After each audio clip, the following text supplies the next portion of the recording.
rises the number of jobs that are available here in the Gulf. I got a job. I got a job.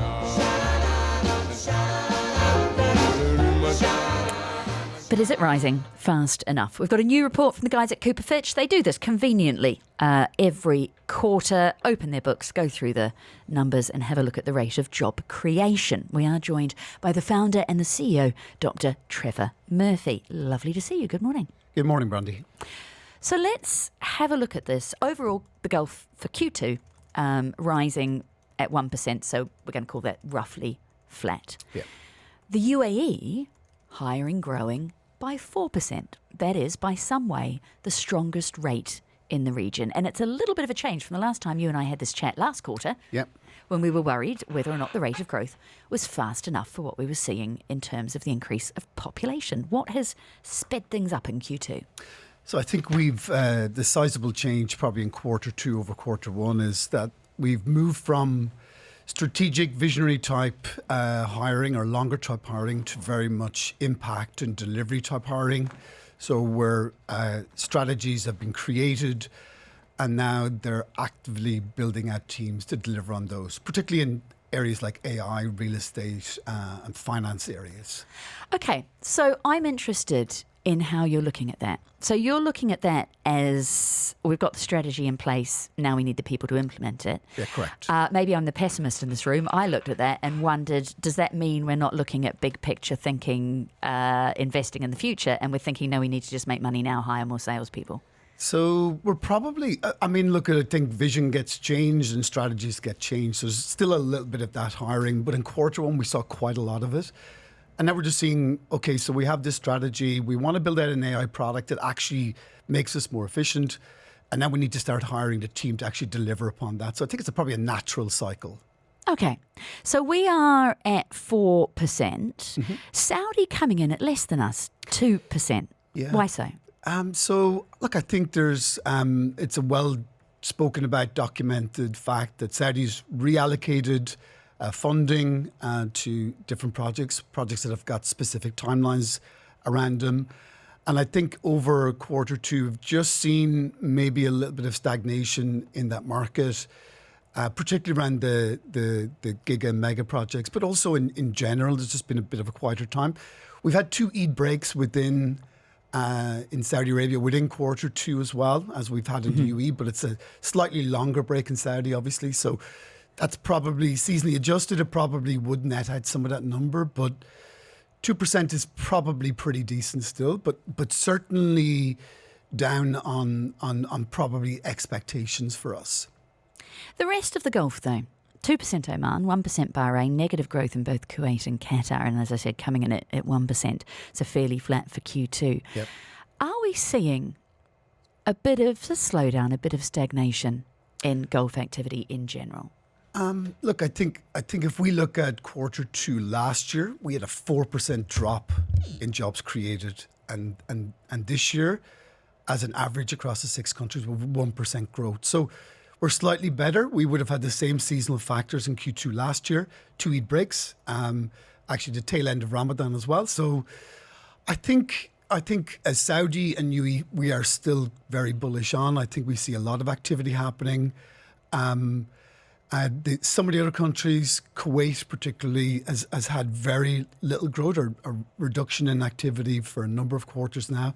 But I think the two big economies, UAE and Saudi, are still steaming ahead.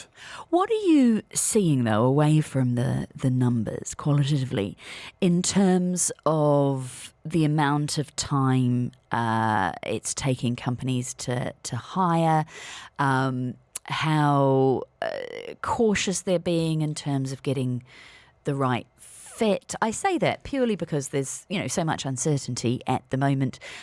We've got a couple of really big ports. We've obviously got a lot of stuff that gets reshipped. These letters I'm looking at from the US president says, don't even try that to other countries. Is there any wait and see in this? So I think that the recruitment cycle time, from the time you apply for a job to the time you get a job offer or start employment, has probably increased in the last 12 months by a week or two. So the average, and it was already quite significantly longer than any market that I've worked in before. So we're probably talking about an average about 10 to 12 weeks. It's probably 14, maybe even 15 weeks now as an average. So I think there's just a lot of choice in the market. With population growth, etc., there's more. It's an employer's market for sure, and there's more choice in the market. So organisations are looking to get the very best talent, and they're waiting and have time to wait to make sure that they get someone that doesn't just match the technical and soft skills, but also culturally fits in, and offers that little bit of extra to the employer. Why are we slower than other markets? I think it's a number of factors. Some of those have changed a little bit over the last 10 years, but I think maybe we would have seen before where organisations maybe sometimes didn't know exactly what that next hire needed to look like, and sometimes the recruitment process shaped that. So they would see somebody and then that they liked, or would add something, and then they would add some more. They would say, we want more people like this candidate to make an informed decision. So I think there's a bit of that. Also, I think in the UAE, across the Gulf, everyone does a job and a half. So it's kind of who has that interest or that capability, that lateral capability to be able to sit in and do just a little bit more than a single job. Whereas in a developed market, this is your job, that's what you do, end of story. Why do you think we've got the scope creep? I think because we can, or they can, organisations can. They understand that Abu Dhabi or Dubai, Riyadh are very, very popular places to move to. There's a huge influx, as you've documented earlier.